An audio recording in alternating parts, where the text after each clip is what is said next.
Welcome back to the Analog Dungeon. Here's the final part of Palace of the Silver Princess. Alright, so you found the ruby. We're gonna start mowing through some pieces of this to help kind of get to some more interesting areas. If you explore around the cluster of rooms that is tucked in behind the throne room, you will find a bed chamber with a creepy, ghostly elf floating around that doesn't have any hands on it and is just oddly unsettling. It's trying to sweep the room and it like leers at the players, but that's kind of it. There's also a kind of a salon or a receiving room in front of it. Several couches, marble table, marble bench, thick layer of dust. No one has been in this room since the palace was deserted by Lady Argenta. There is a DM's note. Not deserted by Lady Argenta. Well, yeah. Unless she deserted it and then was killed elsewhere and then her ghost came back, which yes, I guess could happen. There's an interesting thing. It says, DM's note, if the adventurers exploring the ruins have at least 2 swords +1 or a 3rd level cleric, this room, as well as the bedroom, would be an ideal location for undead. Oh. Yeah. So they're saying your players at this level might not be able to handle some even low level undead, but if they have some, because you're dealing with magic resistance and stuff and things like whites and stuff. But I kind of like that as a note. That's kind of a rarity where they're like, here's a gear check for the DM to say this is a monster that challenge rating wasn't really a thing, but if it was, the challenge rating may not belie how dangerous the monster is. If you played in 5th edition, I would like to point you toward Intellect Devourers. Yeah. Those are not CR. What are Intellect Devourers? CR1? Yeah, they're pretty weak. And you absolutely will get completely mollywopped by 2 or 3 Intellect Devourers and a couple of intelligence saving throws that don't go your way. Yep. I mean, you will get TPK'd by like 2 of these little brain dogs. Mm-hmm. All right. So now that you've kind of cleared out the bedrooms behind the royal bed chambers, as it were, you exit into a hallway that goes to your left and your right. There's like a grand total of like 4 secret doors for this whole area, by the way. Holy shit. So literally finding your way into Lady Argenta's private chambers was really like hunting and finding your way into Lady Argenta's private chambers. You go in search of that. But when you exit, you will be facing a door directly across the hallway in front of you. And to your left and your right is a hallway which ends in archways, continuing on into other areas. Mm-hmm. So, where is your party going to go? Door in front, archways to the left and right. Archways. Archways it is. You going west, you going east? East. Very good. Heading down there's going to be a 4-way junction with archways covering each of them, and in the middle of the room, anyone that steps on a hidden pressure plate in there will sound an alarm, alerting monsters nearby of their presence. So these are just wandering monsters, right? Yeah. Because, I mean, if you keyed this dungeon, there would be monsters in adjacent rooms that you might attract out, in addition to any monsters that I guess the module will put in there. Yeah. So, for instance, just kind of diagonally bottom right from this archway is an empty room that you can key with a monster, treasure, or trap. And yes, a monster you put in there could certainly come out and investigate and see what's going on. If you were to follow the corridor to the east from here, you will come across a collapsed section after passing about 3 or 4 different doors. If you were to head north, you will come across a fake door in the hallway. This hallway has like 3 different fake doors in it. I still want to know what was the purpose of the fake doors. Yeah. I think somebody just liked making doors. There was a guy. He's the palace carpenter. Yep. And he's an incredibly good carpenter. He's been with the family for years, but after a while he started going a little senile. The only thing he wanted to make were doors. Yep. And they didn't have the heart to tell him, buddy, we've run out of openings to take doors. So they just started hanging them on the wall like art. Right? Yeah. Oh, God. Could you imagine? It would be annoying to live in this palace. Yeah. You're in a palace with so many rooms. It's like your house. If a door suddenly appeared in your house, you'd be like, that doesn't go anywhere. I know what my house looks like and how it's shaped. But a palace like this, like there are places you're not going to go in for months. So I can see the princess walking around going, oh, I haven't been in the East Wing for a while. I came here to do, oh, okay, I'm going to, is this another fucking fake door? Right, exactly. Could you imagine a hallway that literally is like an art gallery of doors, except there's no way to immediately tell which are the doors that take you out of the hallway of doors? Right. Which are doors and which are well, I mean, they're all doors, but which are functional doors and which are fake doors. Right. You're in a kingdom that, like, artistry of doors is a major export, and so Yeah. every hallway, it's just doors. It's just doors all the way down. You're in a very small kingdom who's like famous throughout the land for their artistic door creation. They're artisanal, and they're like, they're artisanal doors, and yep. Oh yeah, we're very proud of our doorsmiths. Yeah, right. of our proud tradition of doorsmithery, and so your room is ahead, and there's literally a hallway with 20 doors in it. Oh, it's the 11th door on the right. Well, the only thing in this area that has a dedicated monster to it, because there are 2 rooms that you can key with monsters that are blank otherwise, is one, if not the primary reason why Gene Wells's module didn't see the light of day, why it didn't get published originally. Allegedly. Wow.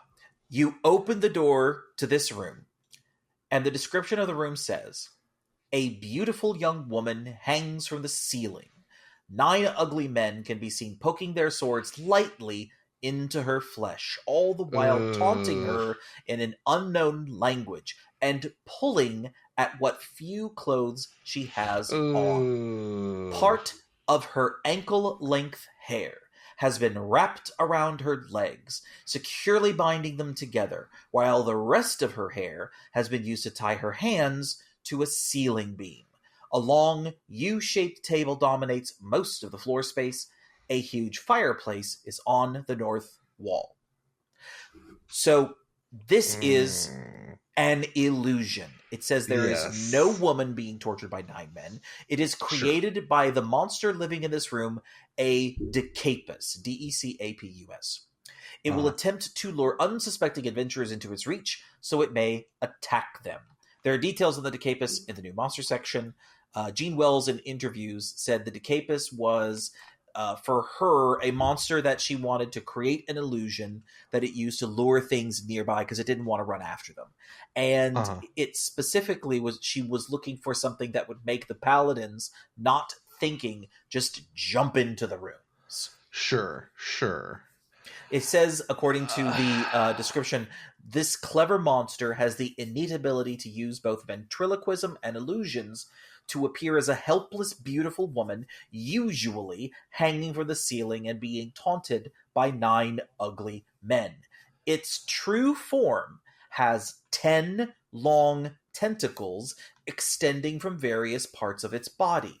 The tentacles have many 3-inch diameter suction cups, which it uses to grab its victims, as well as to climb walls and ceilings. It only uses 9 of its tentacles to fight with, and can use no more than 3 on a single opponent. The 10th is used to suspend itself from the ceiling.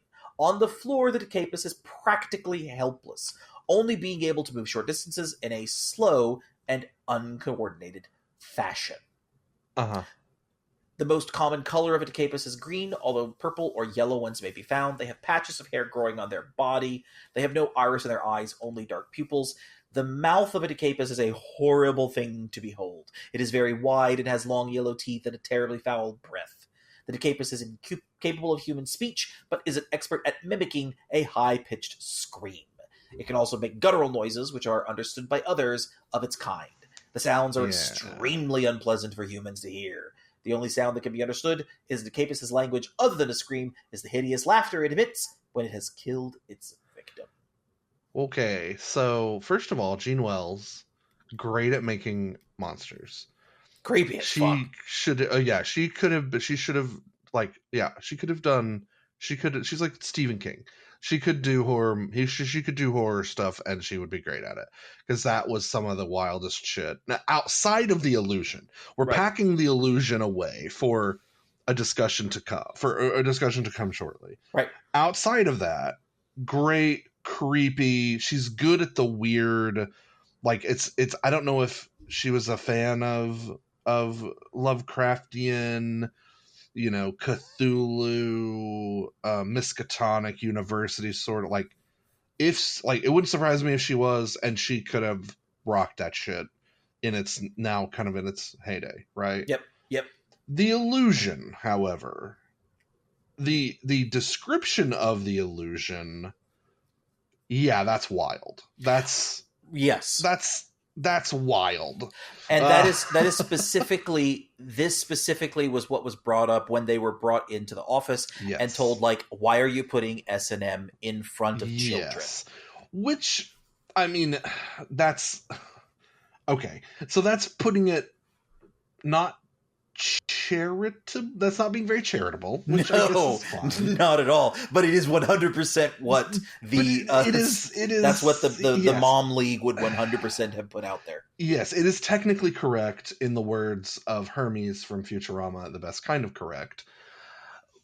And it is. I mean, it is. That's somebody's fetish. Like somebody somewhere. The author's clearly undisguised fetish. Well, I mean, maybe I will not hazard to put that to any person, living or dead, as to them being into that. No. But that's definitely that's too specific to not have come from somewhere, and 100% is wild to see in a dungeon like this. It is. Yeah. Everything from the blades against the skin and the tearing her dress and I get it's an illusion. It's supposed to be like it's supposed to be bad. I understand the wanting the party to rush in, but like there are other ways to do that. The choice was to achieve a result. Yes. Looking at the other results of what the choice was, obviously 100% crossed a line with that it caused the reaction that it caused. Where I would draw a parallel to a more recent media property is Tomb Raider, the 2013 Tomb Raider from Crystal Dynamics, published by Square Enix. This is the Lara Croft on the island, the very first reboot of that franchise. Yeah. One of the things that drew attention to it was often Lara, this was a very realistic looking game. And when Lara died in certain circumstances, they were incredibly graphic in the ways in which it portrayed her body being mutilated. But in addition to that, when those death encounters involved the various mercenaries on the island, which were all men, if memory serves me correctly, I'm 99% sure that's correct, they often were things like where they would grab her and choke her and throw her against the wall. And like if you didn't fight them off, it was going to, they clearly like murder her. There is no fade to black with the possibility of a sexual assault happening. However, it's so graphic. It's a graphic illustration of a woman being killed in various and sundry ways. And as many ways. The one I remember the most. And right when you started talking about it, that was the thing that I thought of. The first thing, I never played the game, but I remember seeing there was one thing where like you miss a jump or something. I want to say you like fall and she like falls down and then she gets like a branch. Yeah. Like she lands on a branch like face first and it goes like up through her jaw into her brain. And you see her just like dead on this branch. Yeah. And like there are other games where you see Mortal Kombat has made an absolute legendary franchise out of, especially more recently, the like X-ray bone breaking sort of things. Right. There are other things that do this, but it becomes when it's a whole game where you're like the worst. There's some of the worst people on earth who like this game, who love this game for the wrong reasons. That's when it gets a little hinky. it goes back to the, like, let's take a step back and ask, what are we really doing here? How are we achieving it? And does this achieve the result? And is there a different way to achieve the result? Yes. That also potentially addresses the concern of what could happen.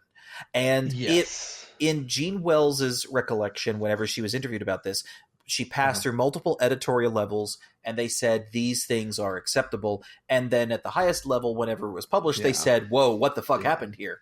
Whereas some of this stuff doesn't really get seen, heard, or noticed when it is within the ecosystem of a small, closed group.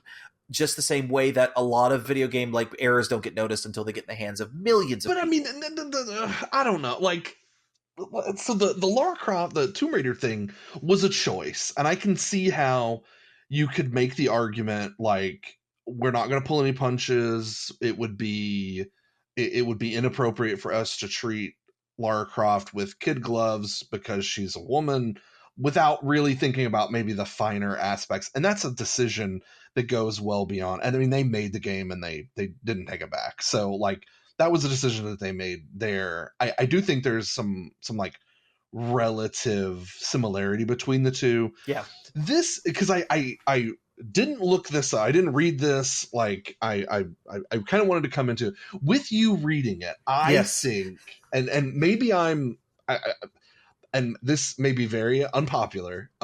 If you fully disagree with me, don't put it in the comments because you're probably going to hate this. Some editor somewhere, if they were doing their damn job, would have read this and gone, "What the fuck, Gene? Come on." You would hope to think. You have to. Even today, and this isn't being overly sensitive. This isn't being PC. Like, this is obvious. It's the sort of thing that's obvious that the fact that it wasn't caught by an editor, it almost goes beyond. You almost can't blame, and this is the part where people are going to be like, am I secretly have a crush on Gene Wells? This is the sort of thing that, like, you almost can't blame on Gene Wells, because somebody should have seen this and been like, what the hell, Gene? Obviously we can't do that. Change it, make it something else. You can make it a pseudo fridging, have her on the ground and like with her head in a stock, and like they're gonna chop her head off or something. Like, you can do something brutal, you can do something urgent to get people, to where they need to. But like, this is crazy. And the fact that no editor said something about it, I can't believe you could get a group of people together that are adults who have made multiple modules before this. I mean, this module came in, they had 10 before this at least. They've been doing modules since the 70s. It does speak to some of the criticisms that were raised at the time about TSR, or criticisms raised about that era of TSR, that they were publishing so quickly. Things were going out the door so fast that there was less time for that level of consideration and review. Right. And was this a case of Gene Wells handing this into somebody, that person going, "Oh yeah, I'll take a look at it," and she comes back 2 days later, it's in the exact same spot, and she goes, "Oh, did you read my adventure?" And that person goes, "Oh yeah, no, it's fine." Well, what about the stuff with the lady and the Decapus? Oh no, it's fine. Okay, take it, next person. Yeah, or possibly read it and then be like, do I raise a stink? What is our timetable for printing? What has gone out in the past? How different is it? I think at a point, that's probably where it ended up. Yeah. But to begin, if what she's saying is true, and it makes sense that she would have shown it to multiple people, right? If what she's saying was true, that she did get that she did get sign off, and that would seem to be a normal editorial process.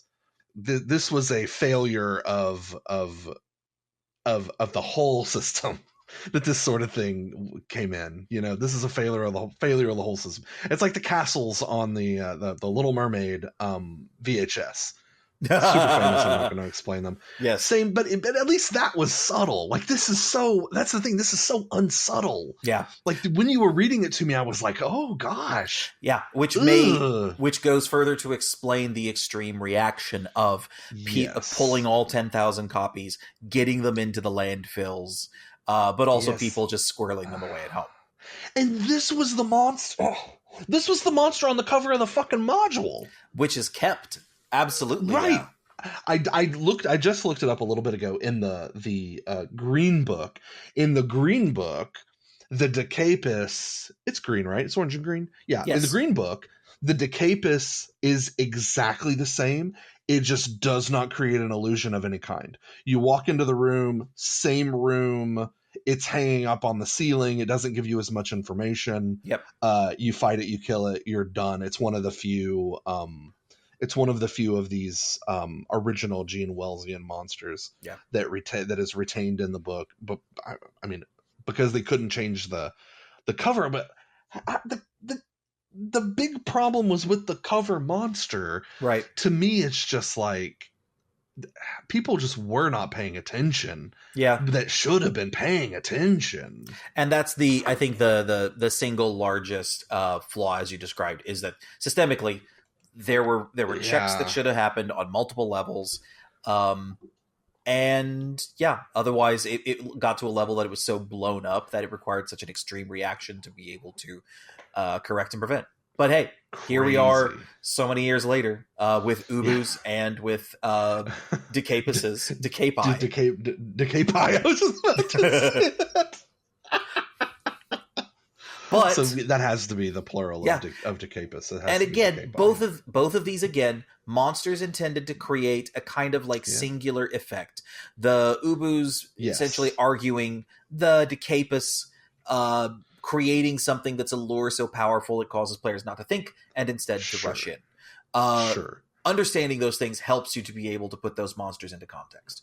So without further ado, 100%. Then, we proceed elsewhere. Yes, let's please leave the realm of the Decapus. So on the western... Happily behind. Yeah.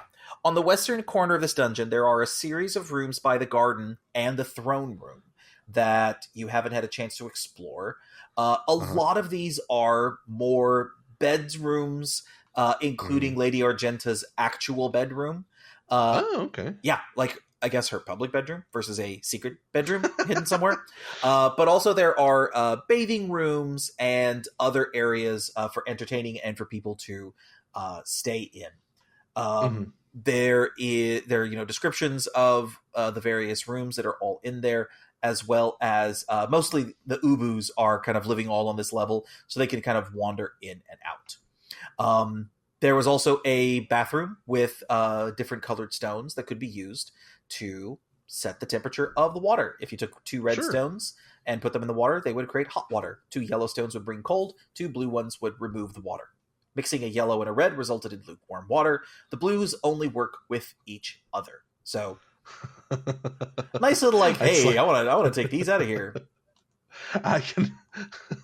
If you're really picky about your water temperature, you've got a rock in each hand, and you're just plunge. Nope, too hot. Oh, nope, too cold. Nope, too hot. Oh, wait. If I put the rock halfway in the water, does also no rock that creates the water. So you still have to bring somebody comes and fetches the water.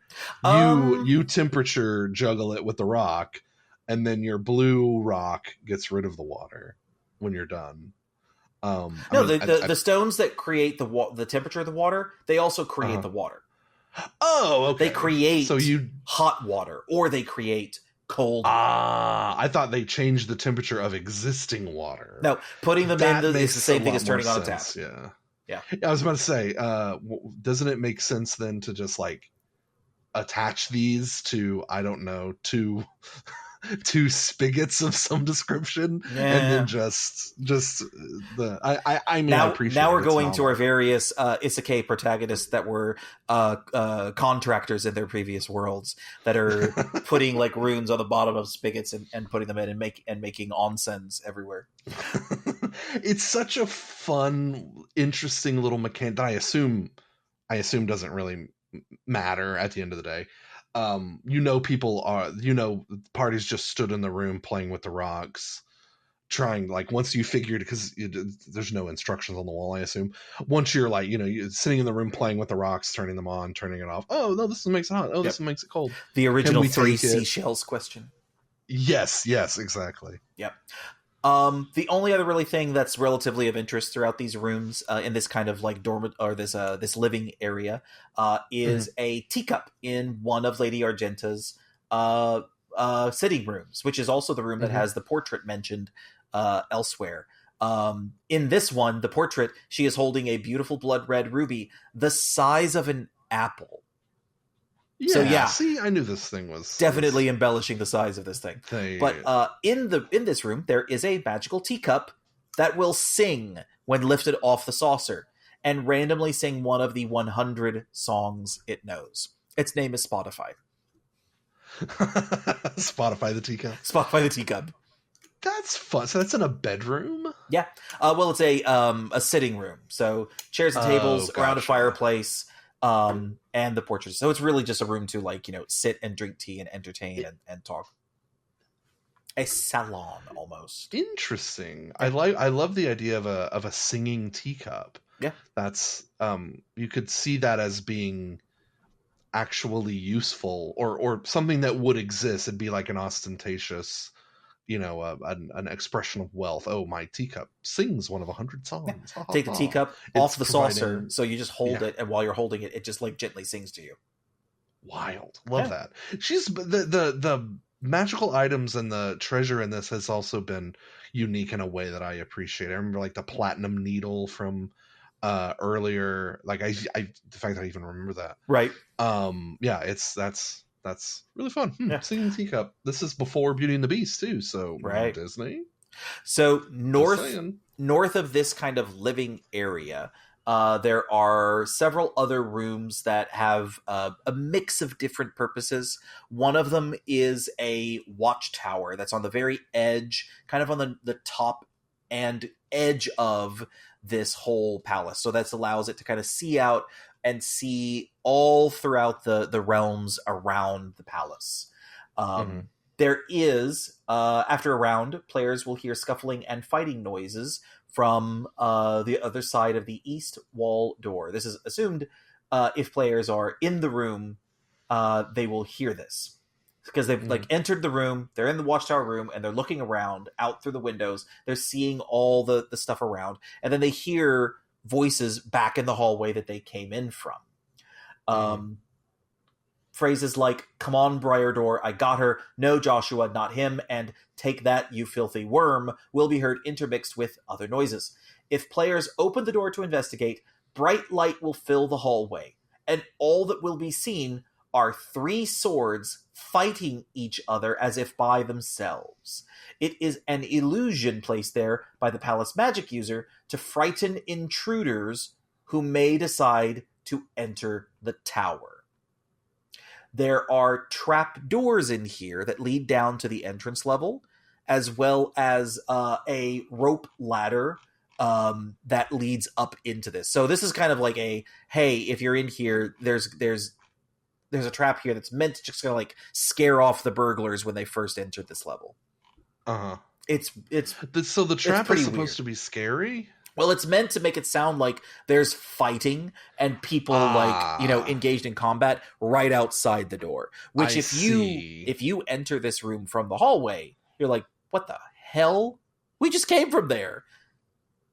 But it's just an illusion. So they just it's funny that it's an illusion, but it's just the sword. So, like, we'll put the illusion here, right? But we're not going to do an illusion of a whole guy. Nope. Ain't nobody. We don't have the budget for the whole guy. Nope. So it's just some swords clattering around. This is basically like illusory Foley. Yeah, pretty much. Love it. Yeah. So nearby to this watchtower area is a laboratory. There are the remains of several experiments, some scraps of paper, some beakers. There is a beautiful life-sized green crystal statue of a male warrior with a shield over in the northeast corner. A polishing cloth is draped over the shield. There's also an empty bookcase leaning against the north wall and a destroyed bookcase on the floor near the south wall. The Crystal Warrior is actually a living statue that defends the lab from anyone who enters. Three scraps of paper from the pile on the tables contain spells for a first-level magic user, with spells to be determined by the DM. So, all in all, a relatively good self-contained arcade laboratory. It's got a weird monster in it. It's got specific treasure in it. It's solid room. Yeah. That feels like a room you would see in a dungeon that wasn't doing the whole keying thing. Yeah, right. So maybe an example of, oh, hey, this is a thing that you can do. Yep. Just north of there is a bedroom, sparsely furnished with a plain single bed left. If you explore the room, you will find hiding under the bed is a small black cat. It seems like a normal domesticated cat. Yeah. But it is an gato. Yeah. Party mascot. Yeah. Bring it grab on. Him. Oh my god, so many people. Oh, we got to get the cat. This transforms the party. Yep. This, like the bathroom with like the rocks in the tub. This transforms at least part of the party. Like, oh, yeah. However, we got to get him. The cat is enchanted and is actually an enchanted great cat. It will become a panther once every other hour for 10 rounds. Yeah. But is it a nice panther? That's a good question. It's just an animal. So at that point, who knows? Who knows? Well, if you're nice to it, yep. That could be. Talk about a freaking party mascot. Yeah. If you're nice to it, you have a hell of a familiar for a wizard. Yep. My cat turns into a panther every other hour. Also, the room, very sparsely furnished, not really much in here. Sewn into the mattress of the bed are 50 gold coins and 3 oval-shaped rubies worth 70 gold each. That was such a thing that, like, you don't see anymore. I don't know that we've hit any module where there wasn't some, like, treasure sewn into a mattress or a pillow, which really explains, now that I think about it, a lot of them, like, movies you'll see that are kind of set in like the Middle Ages. And what's the thing when, like, the army comes into the home of the town that they're sacking? Like, what's the one scene you always see some big burly guy ripping open a pillow or ripping open a mattress while some, while the woman of the house, like, yells at them, tries to get rid of them? I guess that makes sense. And that must have been a really popular place to hide your valuables. I'm sure there's ethnographic studies on that I could find that talk about, like, 100%. Because of the bed lice or bed bugs, it was considered very unclean, and so, who knows? Yeah, no one's gonna root around in there. Yeah, but from there, proceeding north, we're in kind of the final wing of the Palace of the Silver Princess. You're going to come across a kind of weird, kind of angular room that has the statue of a young girl playing with a dove. There's a long hand-carved bookcase in there with it, some benches in front of windows that are facing out to the southwest, with scrolls lying on the benches. So it looks like a kind of reading room with a statue and a very pretty view in it. Hidden in a pot with a dead tree are 3 strange-looking eggs. They are shaped like oranges and have a bright red crystal shell. Any character touching an egg may sustain damage if the shell is broken. The substance in the eggs can cause paralyzation, and a character breaking the eggs will suffer 1 to 4 points of damage and must make a save versus paralyzation at +3. If removed from the nest, the eggs will not hatch. It will be up to the DM to decide what laid the eggs. I have a personal choice, and it came from the game I just finished running a little earlier today. Cockatrice eggs. Oh, yeah, that makes sense. Paralyzation, kind of similar to petrification, a little bit. Totally makes sense. Yeah. It's like a lesser version of, fully endorsed. They're cockatrice eggs. Yep. Just north of there is a bedroom with a massive canopy bed that is haunted by a poltergeist. Ooh. Yep. There is a little bit of art showing a character, hapless, kind of looking like Nightcrawler, getting absolutely his stuff pushed in by a chair that's flying at him while a chamber pot empties itself over his head. Ick. Gross. Yeah. Poor little elf. Well, I mean, yeah. Well, now I don't feel so bad. Right. All right. So there is you're getting into kind of the religious section here. There are rooms with prayer books in them. There is an empty table with a large dais that appears harmless, but seems to change each time it is looked at. The stairs seem to appear and disappear. The holy symbol seems to move about on the wall. Faint whistling can be heard from time to time. It seems to almost have a melody. There is no explanation for any of this in the room. Come on, Gene. It is entirely blank, with the room to put a monster and a treasure and a trap underneath it. There is no explanation for why the creepy temple is creepy. Sure. Creepy temple be creepy. Yep. Don't ask questions. Creepy be creepy. And then just north of the temple, there is a very small, kind of little obscure corner room that has arguably one of the most important encounters in the entire adventure. In fact, it is described in the monster section, where it's talking about named NPCs, as one of the most important encounters in the whole thing. Okay. Yeah. This is a very small room, about like 30 by 30. It's got an angled windows looking out over the edge of the exterior of the castle. It has like an exterior wall, kind of room. There is also a secret door hidden on one wall. We'll talk about why that's important to start with here in a second. The room is filled with holy symbols from many different religions. A mace hangs on the wall between two windows that open into the surrounding lands. The windows face northwest. One round after the players have come into the room, a secret door will open on the east wall, and Catharandamus, a cleric, will step out and challenge the players, wanting to know why they are in his domain. Catharandamus has a chaotic alignment. If Catharandamus is satisfied with the party's answers, he will appear to be friendly, may ask for an offering, may sell the party one bottle of Anterian brandy, as it would appeal to his sense of humor. He may even ask the party to join him. If the party agrees, they become his retainers, and the DM can develop the campaign from there. The party may end up defending the palace from NPC parties. What? Yeah. This will make sense in a second. Okay. I mean, it makes sense. It's just the craziest shit I've ever heard. Right, no, exactly. Like, suddenly, a patron jumps out of a closet and says, hey there, kids. Hey there, but hey, fellow adventurers. Right. No, they mentioned this. They mentioned this guy at the beginning of the module, right? As being this big evil. Am I? Nope, you remember two different names. They mentioned this guy as some big evil cleric. Yeah, exactly. So he just pops out. Yeah. And if everyone in the party is like, I think this dude seems cool, then he's like, well, then have I got an adventure for you? And then the game is just over. Potentially. Remember, this could be the start of a whole campaign, right?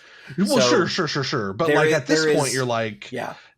I mean, I guess you could go, I don't know what else is in the module or what else lies sort of in the dungeon. It feels like we're kind of coming to an end here, but like it could be well, now I'm your patron. Here's this is where we saw. It just feels like a thing that's unlikely to happen and weird that the option is there. Yeah.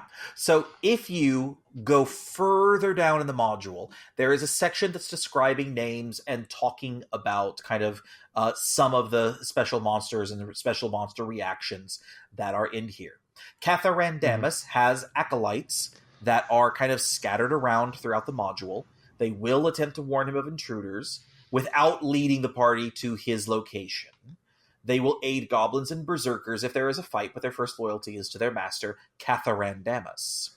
Right. In the section describing major personalities, the DM should develop these personalities and think about what they will do before the game starts. They're at upper level 28 and can be the most interesting encounters if DM'd well. The DM should realize that this is the single most important encounter text from the module. So it really is like law versus chaos. You had the protectors earlier, and if you're lawful, they're your friends, but if you're chaotic, you're bad. Yeah. Then you have this guy that's, again, chaotic, not evil, though evil coded for certain. Oh, yeah. But if you have more of a chaotic party, he just might be their buddy and let them do whatever they want. Well, there's more to Catharandamus. He comes with an entourage. Oh, yes. He brought the party. Yeah. So Catharandamus is described as the strongest NPC in the module. He is careful and clever.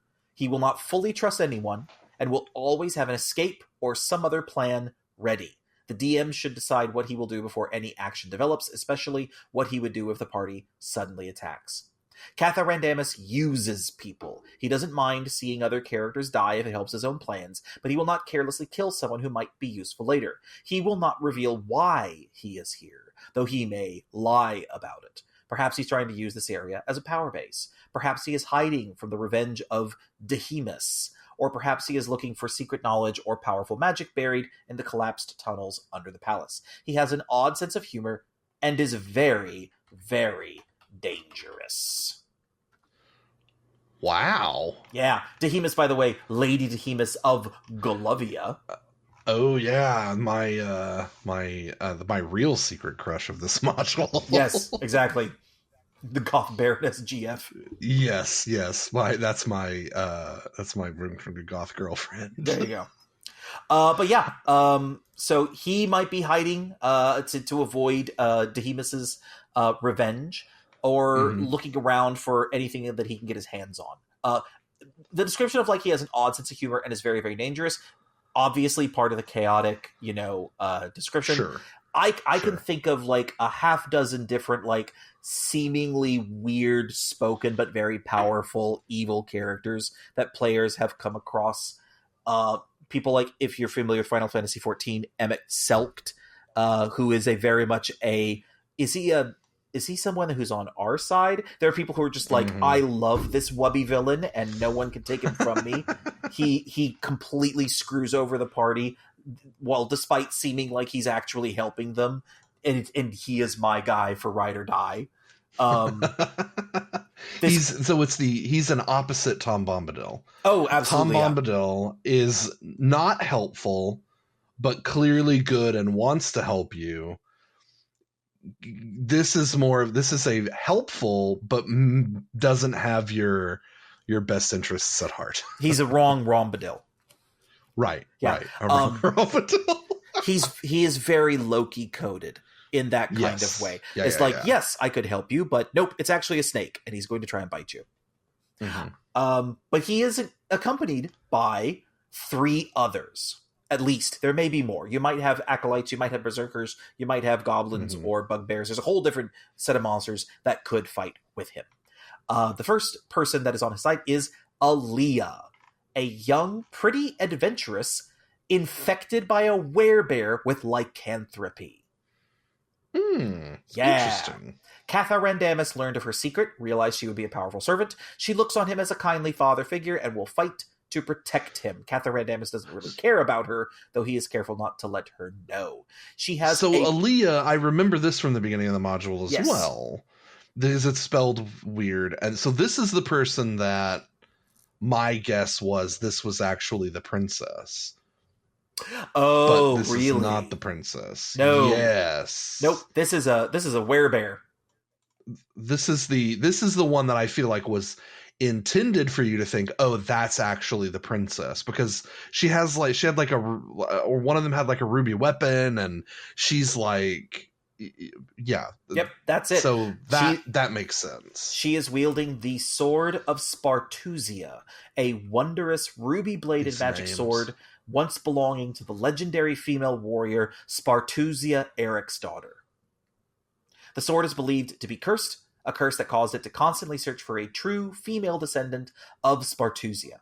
The sword has had many owners, most of whom have died horrible or embarrassing deaths. Recently, there have been stories... Yeah. Falling and tripping on your own sword could certainly do that for you. Right. That's a hell of a curse. Yep. You'll either die a really bad death or a really embarrassing one. The We're not going to tell you which. The intelligence sword decides to chop the front half of your foot off. Yeah.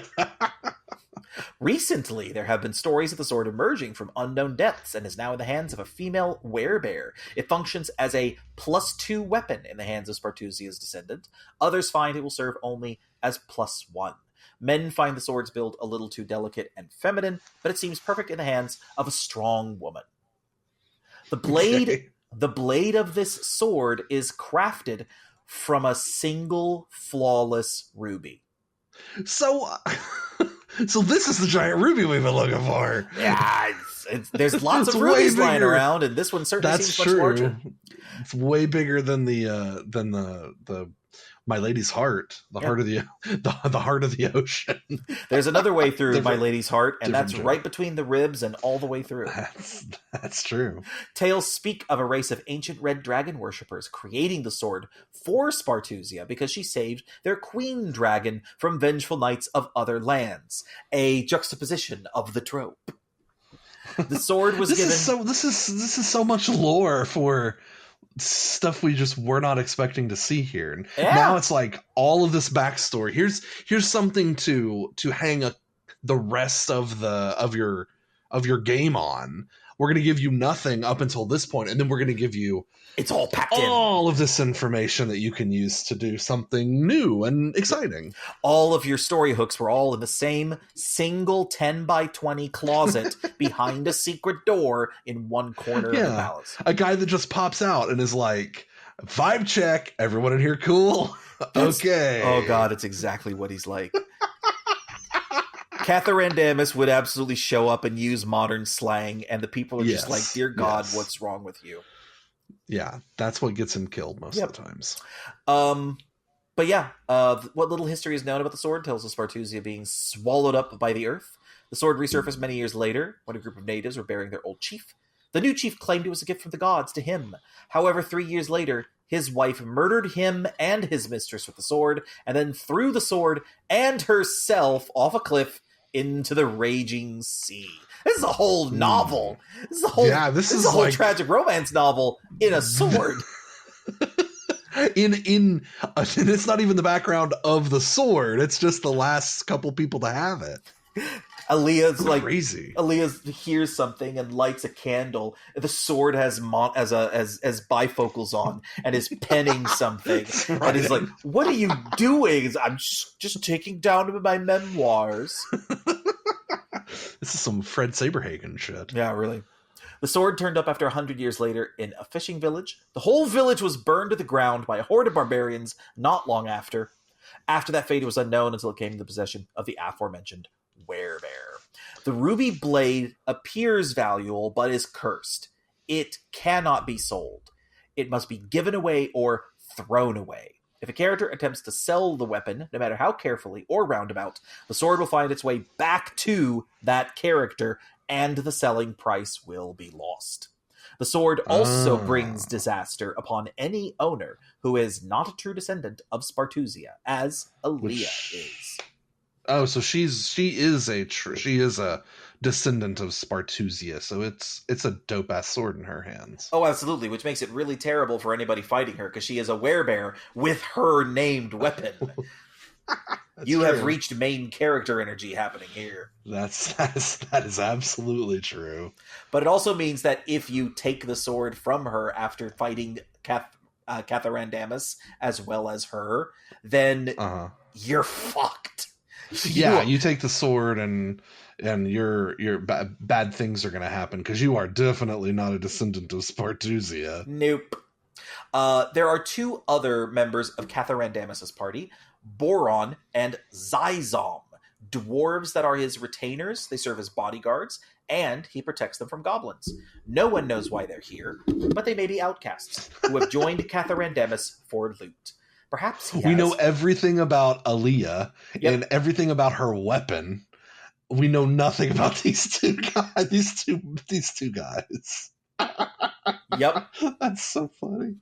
They may even have goals of their own, such as spying for the Dwarven King, looking for a precious Dwarven treasure buried below the palace, and so on. The DM should work out something interesting. This is the part that Gene Wells wants you to fill in yourself, while she forces you to have a dope-ass lady warrior. I mean, I have no notes. See, I'm going to once again go back to Final Fantasy XIV, the best-selling MMO. I won't repeat the copy pasta, but I play a red mage in Final Fantasy XIV, which has a really dope-ass hat and does a lot of flips around and casts magic and uses a rapier. They're all about style.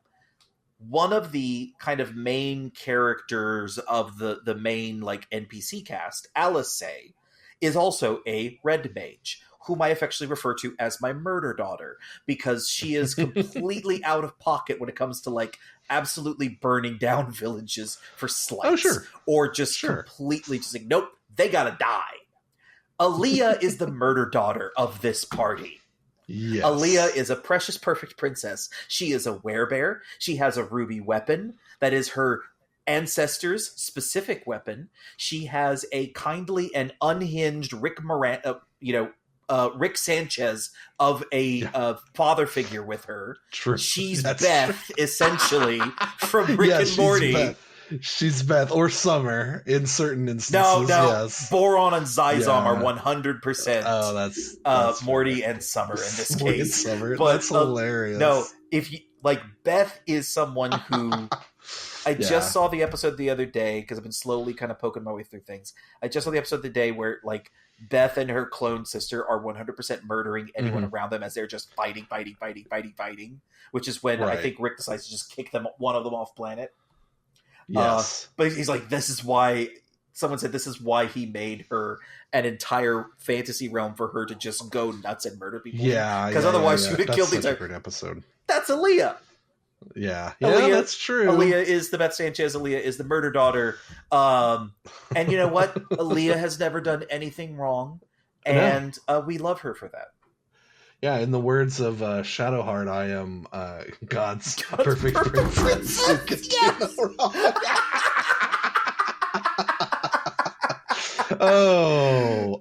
Shout out to Jennifer English is the voice actress's name, who is so good in everything she does. Baldur's Gate 3 related. All her stuff is good. Even though I am a Lae'zel stan at heart, I do love her stuff with Shadowheart. And that's one of my favorite. That's absolutely one of my favorites. Yep. So this guy either becomes our buddy or we kill him and his murder daughter. There's no other room in between. There could be some kind of detente reach. There could have been something that winds up with them, like negotiating a way for them to get out of here, or let the players leave and leave them be.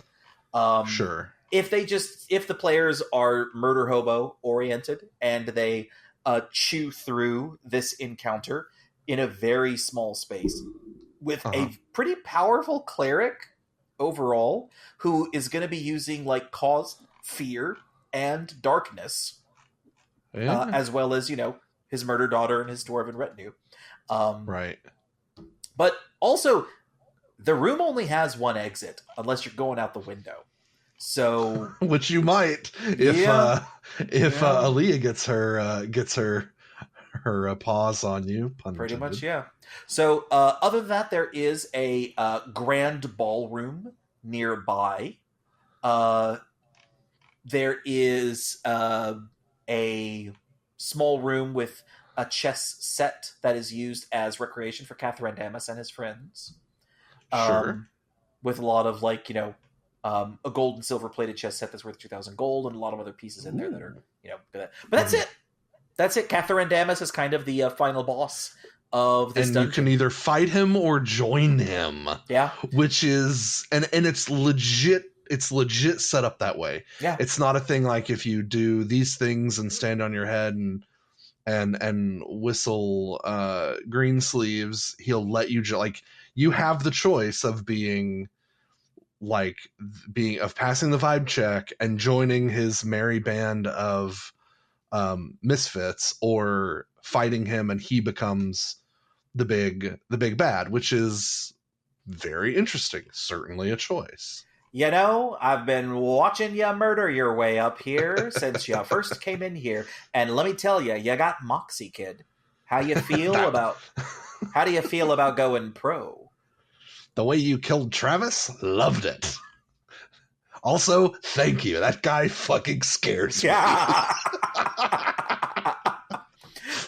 Like I could see Catherine Damas being the kind of person to just be like, cool, first thing, let's go to that tower and murder those bald chucklefucks in there that won't let me catch a nap.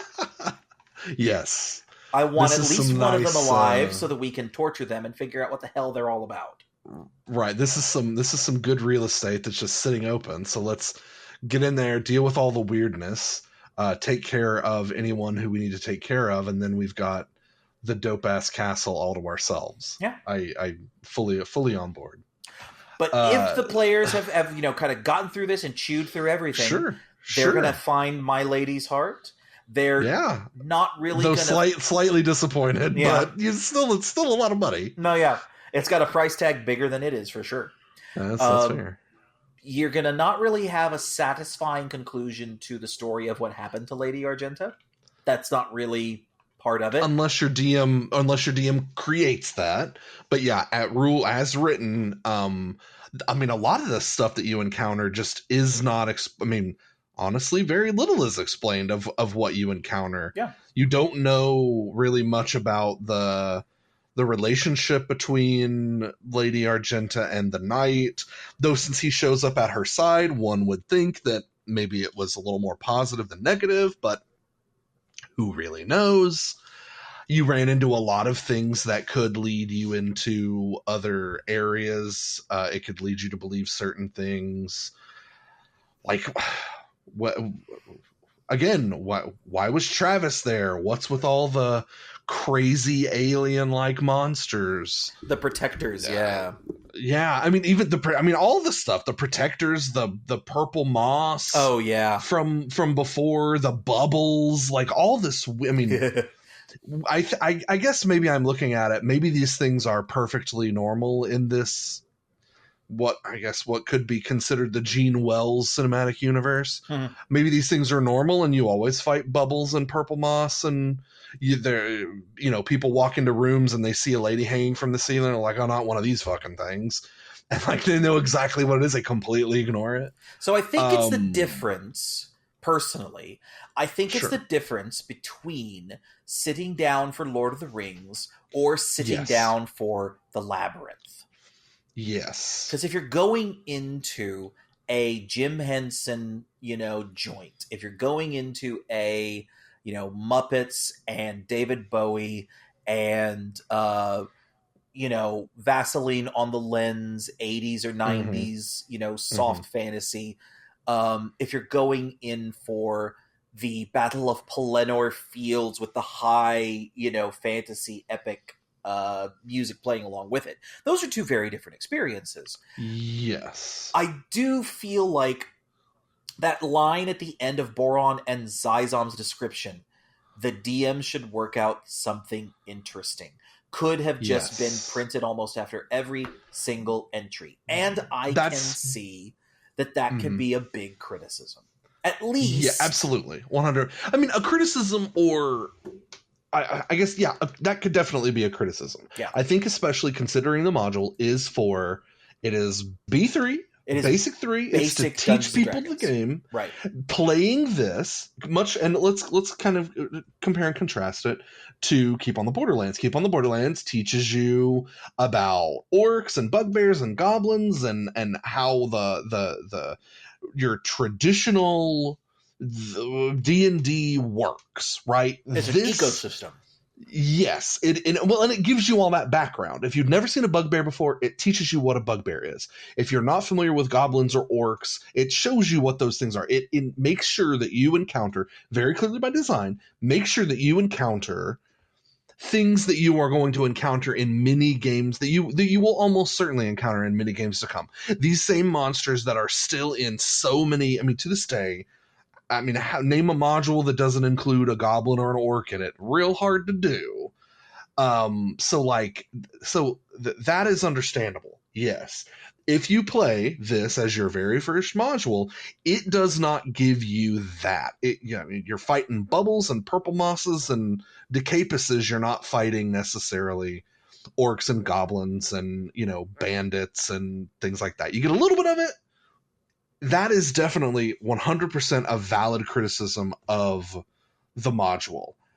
I will say, however, when we consider how these things were being written and what the time period was that this was being written, this isn't too terribly far afield from In Search of the Unknown. Same sort of deal.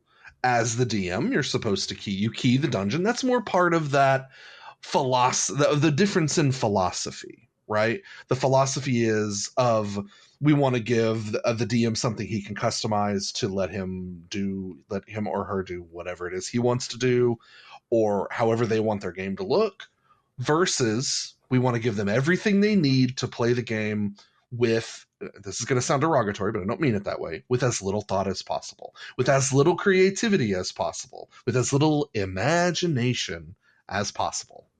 And I think that could be said as if you're trying to teach someone the rules and mechanics, then also asking to engage that creative side of it might be challenging or troubling. But I think it can also be looked at from the perspective of the Gene Wells, Mike Carr, much more open style of dungeon running a module, which people have described as kind of the last gasps of older school open dungeon keying and running that was done in the past. Right. They lost the battle. It's 2025. Yeah. We know what the battle looked like, and we know how thoroughly that philosophy, at least as far as the game is considered in modules, how thoroughly that philosophy was whipped. Yep. There's no denying it. We have even gotten postmodern with the changes to that formula up until this day.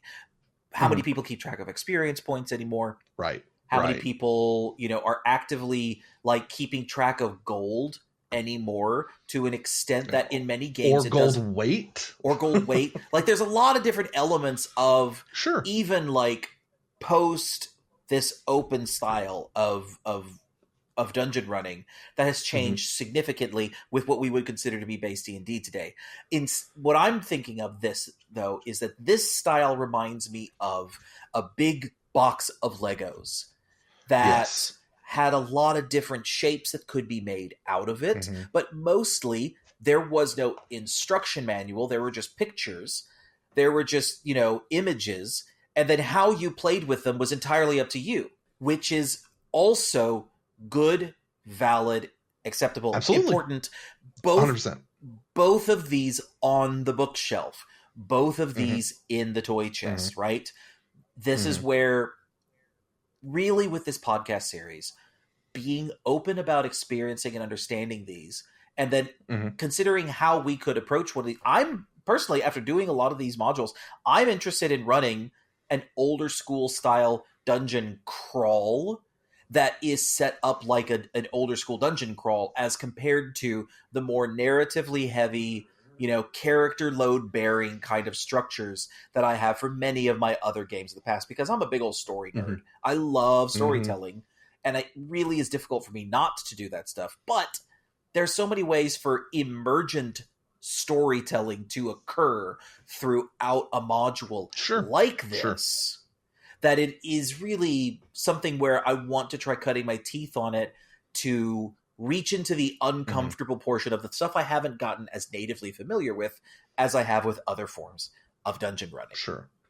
And you lose that, I think, by not getting the opportunity to experience modules like this if they all have, in order to meet sales quotas, for instance, or in order to meet the expectations that don't create the high levels of risk that I don't think anyone would have argued for keeping that stuff in. But eventually it was printed and it was released as an artifact of its time. That's right.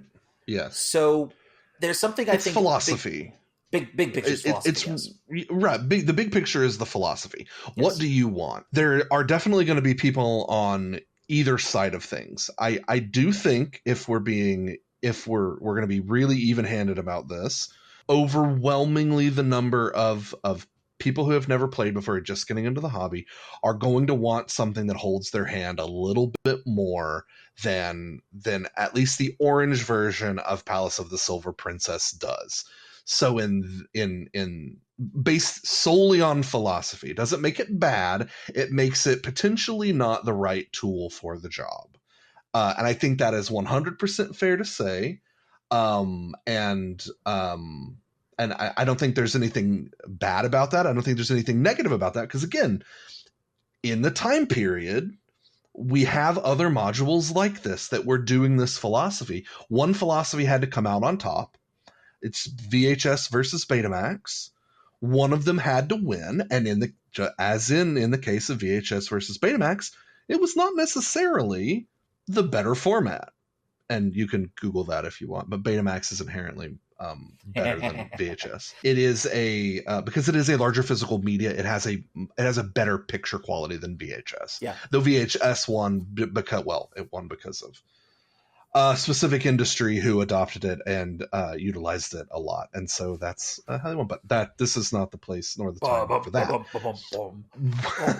What I want to end this with is now we have been even keeled about the merits of Gene Wells' The Palace of the Silver Princess, but I want to talk very briefly about the story, which is, why did they pull this, and why did they give it over to another author who changed it in many, many ways? And why did they not publish, they being TSR at the time, why did they not publish this at the time and did publish the green version of this? I have what I believe. Okay. And I have where I've landed on this pretty clearly. Okay. What I believe is this. This module was rejected not only for the scene that we've discussed that I believe was a failure of editing. If you go back and look in the green module, which I did, I kept it very surface level, but I went back to look at what was retained, what was changed, what was removed. A lot of what was removed is what makes this module, in my opinion, maybe right, maybe wrong, a lot of what makes this module unique, and I would say somewhat more female coded, or actually better put, a little less male coded than what was coming out all around it at the time. It doesn't appeal specifically to that demographic. Yes, this attempted I don't even know if I can say a broader appeal, just a different appeal. I remember you said that in one of the interviews, one of the big criticisms was that Gene Wells had this Mary Sue character that was like her character that she put in there to like represent her. That was something that one of the artists had claimed. Yes. I don't see that. I don't know what that character would potentially have been. It was a module with ladies in it, which is unusual. Ladies that aren't statues or hotties, right? If you go and you look through the green module, you scan through it, they took out a lot of kind of the more female stuff, the stuff that was a little lighter, a little more, again, like I said, female coded. And you look at some of the things they added.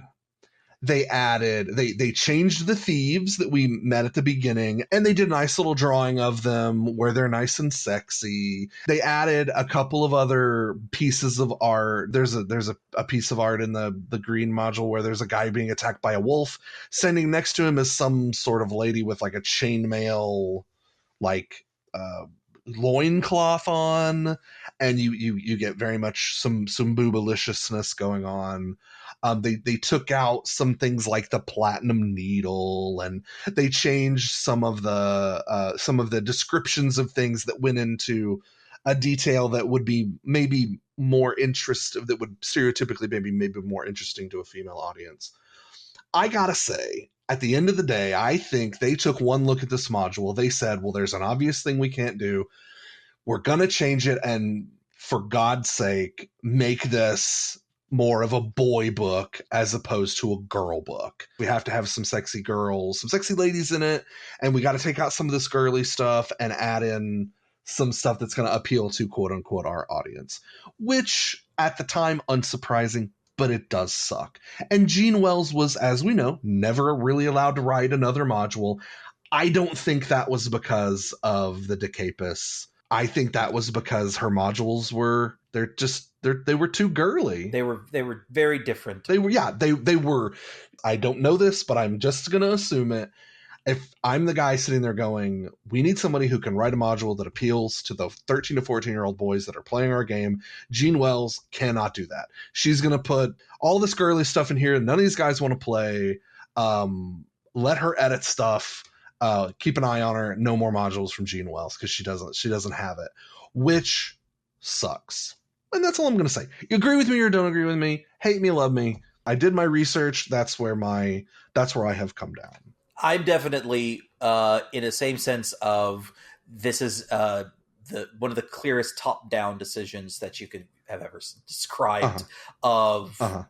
We have these things that are happening outside of this. We have these things that are happening inside of this, and better organizational leadership would have potentially cleared the way for all of this to happen. But it is all of the different pieces falling to create this just kind of pile up, this four-way 10-car pile up of errors that led to drastic measures being taken. And as a result, when we see a knee-jerk reaction to something that is either going to be like, oh God, this could get us in real trouble, or, oh God, no one is going to like this, what are we doing? There is a retreat to the familiar. There is a retreat to the known entities as opposed to the unknown entities. For a perfect example of that, go look at the Star Wars sequels, the Last Jedi, the all of them. Oh, yeah. Because the second movie from Rian Johnson, I think that we could spend a little bit of time criticizing the decision to structure the movie how it was structured. There were questions about, the different characters and the directions that top down people were being asked to take and push them in, stuff that was not set up and followed through on. And in the third film, you saw a 100% snap back to the mean. This was Ready Player One in Star Wars. Let's find every reference and every piece that we can fit in here to make people happy, every Easter egg that we can get to get people in order to salvage what this is. Right. That was the reaction to create a more reactionary mainline version of this adventure feels like that same reaction from Rian Johnson's Star Wars to the 100%. third film. So I totally agree. They had the first movie, which did really well. They tried to do something different with the second movie when some people said, well, we don't really like this. And I mean, Rian Johnson also kind of shit a little bit on the first movie. Yeah. When that happened, that didn't really work. At least didn't seem to work. People had problems with it. It was much easier for them to go, okay, we'll return to the familiar, and we're going to make it so familiar that it ended up being not really worth anybody's time. When I get the warm fuzzies thinking about the sequel Star Wars movies, the thing I get the warm fuzzies on are the introduction of Rey's character. When she's scavenging inside the Star Destroyer, when she's scrubbing furiously away, looks up, sees this ancient old woman doing the same thing she's been doing. It goes back to scrubbing even harder. When she's in her bombed out AT-AT with her flight helmet on, munching away at her, super springy bread. That whole sequence, it's the one of the warmest parts of my Star Wars heart. It is so good. For this module, I think that the biggest swings represent the same thing for me. I am all in on the bubbles. I think that they're awesome. I loved the really crazy massacre dude section.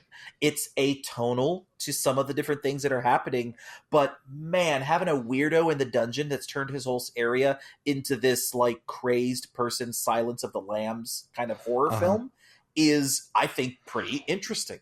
I think that you could have done more in some areas. Yeah. But I'm happy when I don't recognize any of the monsters that are in the descriptions of the monster manual. Oh, yeah.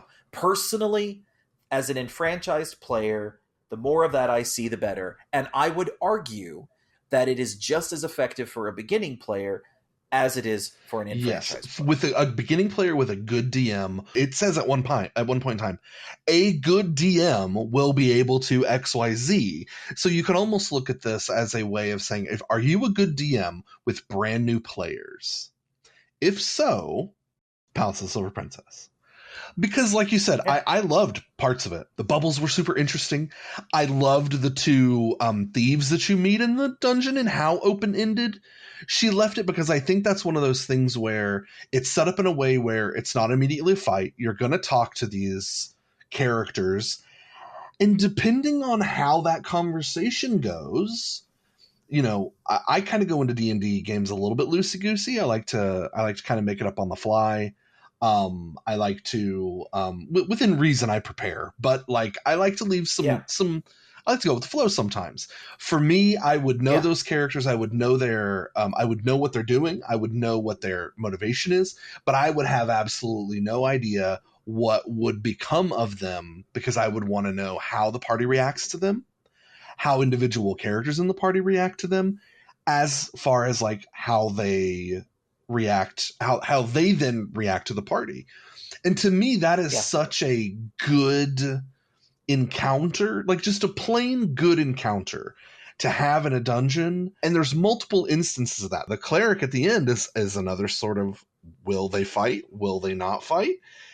He's kind of set up with his band of people already. Maybe you do end up going with the chaos cleric over the weird, stodgy, lawful people. I mean, maybe you decide to. And to tie into something you just said, I think what's necessary to not make it so loosey-goosey that it's just frictionless and there's no telling what could happen and it's useless, is the inclusion of things like who these people are, what their motivations are when they enter, and some possible reactions indicating what decisions they would make if certain things presented. Like, they are going to be in it for themselves. They're going to escape at the first chance. They will lead people on, little things like that help give you just enough of a picture to determine how are they going to react to different things will help immensely in those moments, rather than just saying, oh, just come up with something interesting for them. Yeah. I think that's you give them a direction to point in, but don't tell them where to go. Yeah. I think at the end of the day, Palace of the Silver Princess should have had a couple of changes made. Maybe it's not everybody's cup of tea, but at the time, a lot of things were coming out. They were still finding their way. So why not let this into the market? Why not see how people respond to it? Who knows? People could be saying, Palace of the Silver Princess was my absolute favorite module, and they don't know about No Keep on the Borderlands. I think it deserved a shot, and like its author, it's a shame that in their time they didn't really get that shot, because it was fun, and it just makes for a good game. And at the end of the day, that's what we need. Yeah, it's a near miss that with a little selective kind of editing throughout and a big open mind to come to it, you can really create some awesome moments from it. And to me, that is when D&D really shines. Thanks for listening to The Analog Dungeon. Don't miss our next episode coming in 2 weeks. In fact, we have something new for you every other Tuesday. If you hate cliffhangers and like your podcasts long and all at once, though, we offer the entire episode from start to finish, uninterrupted, over on our Patreon. Find out more at our home base, analogdungeon.com. The podcast's done, but only you can help make sure it becomes a legend of the algorithm. Hit like, leave a comment, and subscribe if you aren't. We will see you next time, Algorithm Rangers.